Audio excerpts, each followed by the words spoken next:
गांव के किनारे एक छोटा सा जंगल था। उसी जंगल के पास रहता था रामू। रामू बहुत गरीब आदमी था। उसके पास ना खेत थे, ना दुकान, ना कोई बड़ा काम। गांव वाले अक्सर उसका मजाक उड़ाते थे। एक दिन रामू जंगल में लकड़ी काटने गया।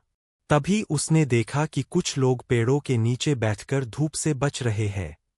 गर्मी बहुत ज्यादा थी और वहां आसपास कोई दुकान भी नहीं थी। तभी रामू के दिमाग में एक आइडिया आया।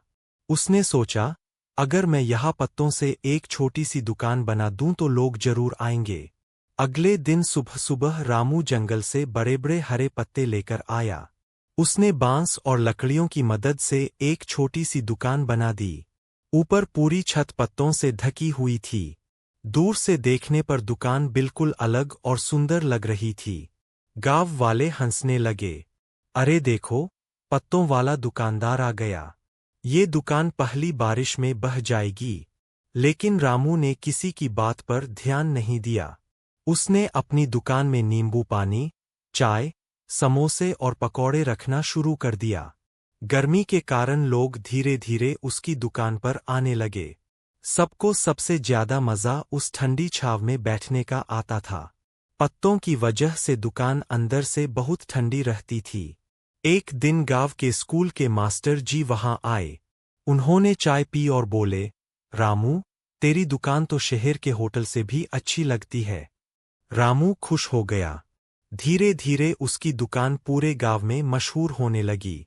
लोग सिर्फ खाने के लिए नहीं, बल्कि उस अनोखी पत्तों वाली दुकान को देखने भी आने लगे। बच्चे वहां फोटो खिंचवाते। बुजुर्ग घंटों बैठकर बातें करते।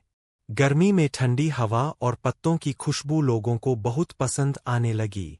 अब रामू की कमाई भी बढ़ने लगी थी। जिस आदमी के पास कभी खाने तक के पैसे नहीं थे, अब वही रोज अच्छे पैसे कमाने लगा। एक दिन शहर से कुछ लोग गांव घूमने आए। उन्होंने रामू की दुकान देखी तो हैरान रह गए। उन्होंने कहा, इतनी सुंदर प्राकृतिक दुकान हमने पहले कभी नहीं देखी। उन्होंने दुकान की वीडियो बनाकर इंटरनेट पर डाल दी। कुछ ही दिनों में रामू की दुकान सोशल मीडिया पर वायरल हो गई।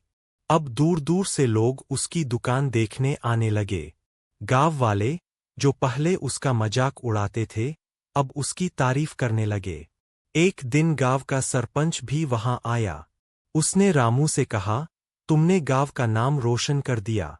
रामू मुस्कुर